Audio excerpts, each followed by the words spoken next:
Munster ran Leinster close, but came short in the end. My name's Mark. Let's talk rugby.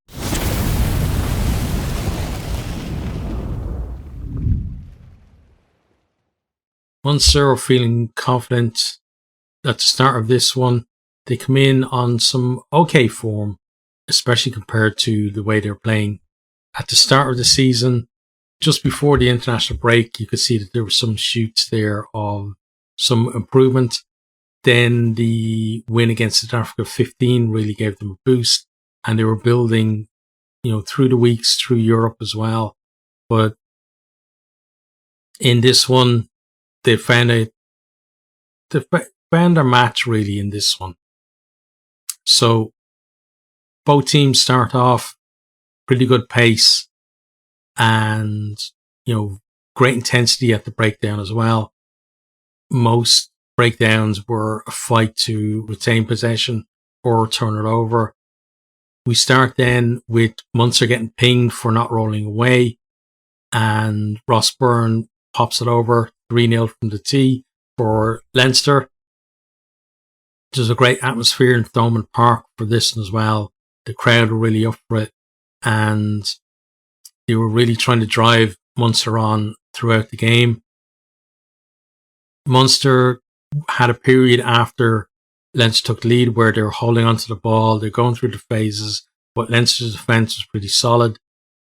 Munster early on as well, they were getting a bit of a nudge in the scrum.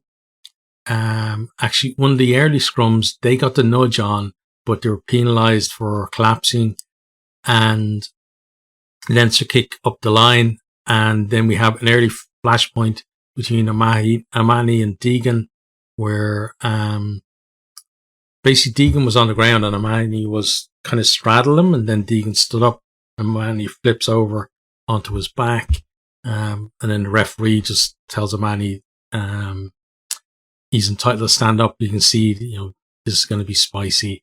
There's no love lost between the teams when it comes to representing their provinces. Obviously different when they go play for Ireland, but it's good to see that kind of edge back in this game. I think that, Ireland has missed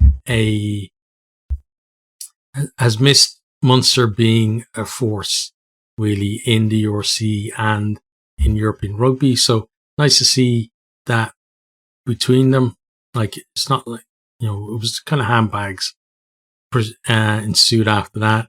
Then we have Crowley manages to win a turnover as Leinster attacking in the 22. But then Leinster keep up the pressure. Conor Murray is pinged for not rolling away, and Byrne is able to double the lead from the tee.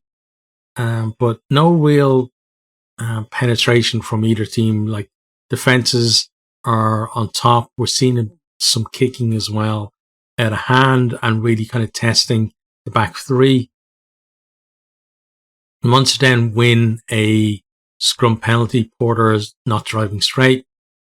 Carberry steps up to take the kick. It seems very kickable for him, but he pulls it left and wide. So we're still at 6-0 at that time. And then we have kind of the first real line break of any note where Munster managed to put Scannell through a hole and he goes deep into the Leinster 22.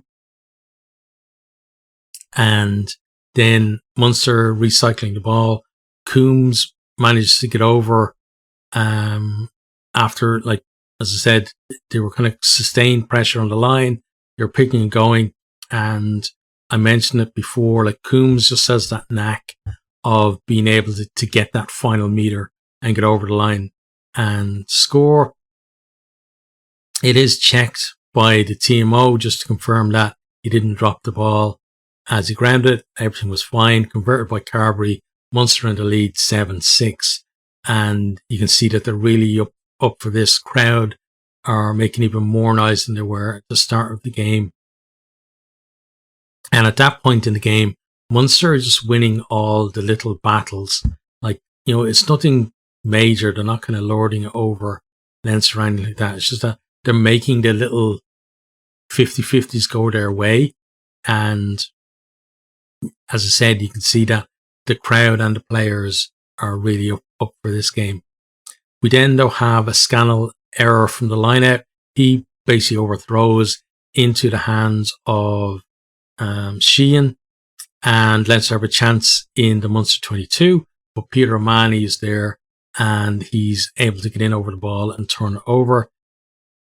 And like that guy, he's such a great servant for Ireland and Munster, and he really does drive the team on and popping up with those important moments. And it was something that I talked about against Toulouse that they're kind of missing, was those moments like that where they get a turnover or they cause an error, just to get the crowd really into it.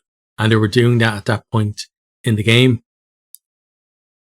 But then they give away a penalty with the clock is basically just in the red at that stage.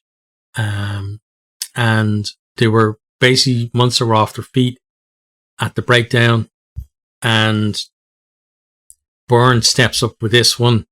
He puts it wide, and that's 7-6 then at half time. And it felt like maybe this is going to be an important moment in the game, because first half was pretty low scoring, and you're thinking, well, maybe it's going to come down to one missed kick at the end of the day. Then into the second half, so Leinster are defending a line out, and Deegan is lifted, and he's kind of lifted across, and he lands on the Munster lifter. So it's a penalty to Munster.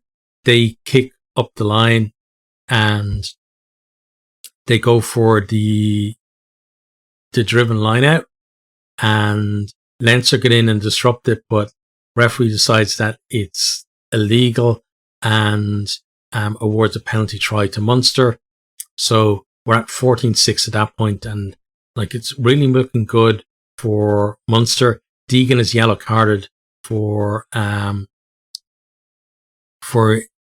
his intervention there as well. So he was basically pinged twice within a minute or so. So he gets the yellow card for that. And Munster 8 points up and a man up. You're thinking, okay, they might go on now and stretch the lead, and they might be able to build up enough of a lead to actually bring the win home. But Leinster, when they go down to 14, suddenly they start clicking and turn things on. So first of all, they get themselves into the Munster 22. There's lots of picks and goes and kind of one-out runners and stuff. And, it's one of these where lots of pressure on the line, and they're winning penalties as well. So Munster can't find any way really to relieve that pressure. And from one of the penalties, Sheehan, he taps and goes, and he kind of pops the ball out the back to Scott Penny, and he goes over because it was obviously a set play move, and they were just able to open up a hole for him to go over, and he went over close to the post as well. So conversion is pretty easy for Byrne, and it's 14-13 at that point. Leinster just 1 point back. Then we have Leinster again on the attack, and there's a cross kick to the right hand wing, and Earls just kind of loses the flight of the ball, because normally he's pretty decent in the air under these kinds of kicks, but he loses the flight of the ball. It bounces. Larmour gathers for Leinster. Leinster then recycle the ball and kick it out to the left hand side, and Scott Penny is in extra space, but by the time the ball gets there, the cover for Munster gets there as well.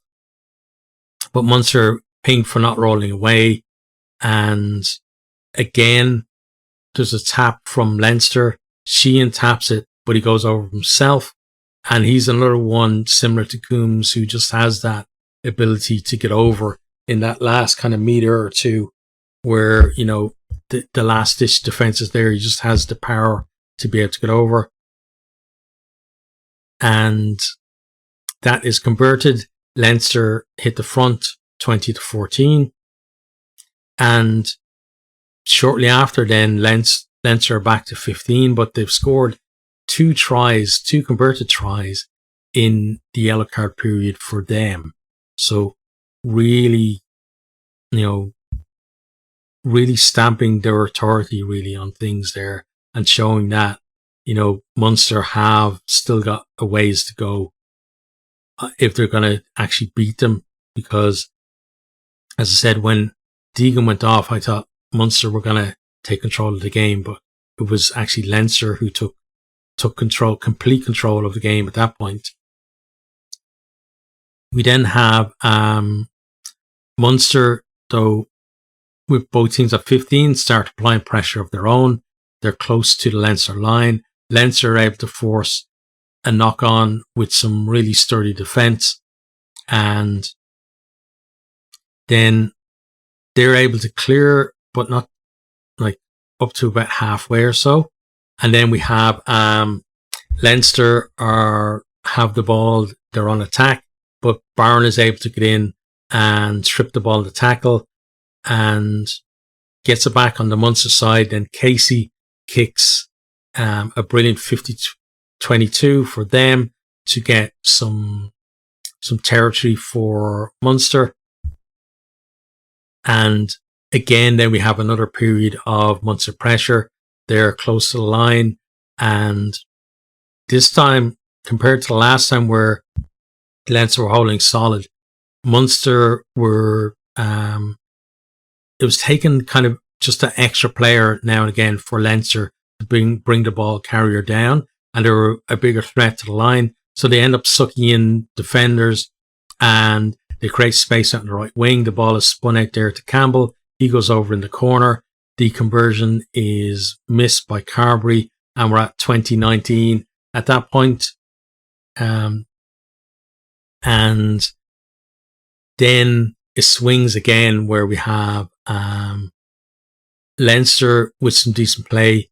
Osborne has a peach of an offload to McGrath. He breaks deep into the Munster 22, but he has no support with him at all. He gets isolated. Munster able to clear.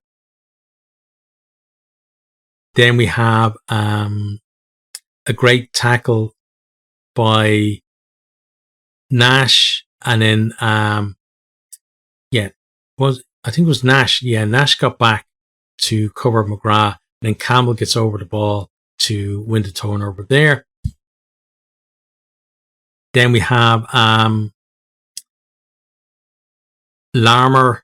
There's another high kick from Munster, and Larmour is able to get over the ball on that one. And Daly basically gathered the ball and he runs it back. But this time it's Larmour who gets over him, as I said, and he wins the penalty for them. And we had a lot of like high kicks, like Gary Owens and stuff in this game. And it was worth doing it because players who were normally solid, like Keenan and stuff, and Earls, as I mentioned earlier, who were normally solid on the high ball, were spilling ball and stuff. So it was definitely worth trying it. But then you would also get things like this, whereas Daly that time was running the ball back, where you're giving players like Daly and Larmour a chance to run the ball back at your defence, which is not, a great idea. But defences for most of the game were pretty solid. We then have Byrne kicks into the corner for Leinster from that penalty. There is a line-out driving ball again, but Munster are able to get in and disrupt. The ball is ruled unplayable, so turnover to Munster.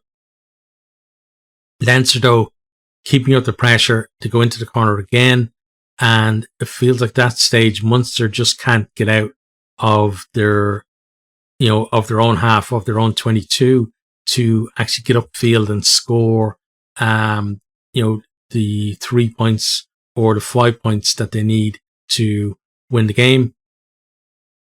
And it's Munster really it's Leinster who are applying the pressure in terms of attacking sense, but they're close to the line, and they're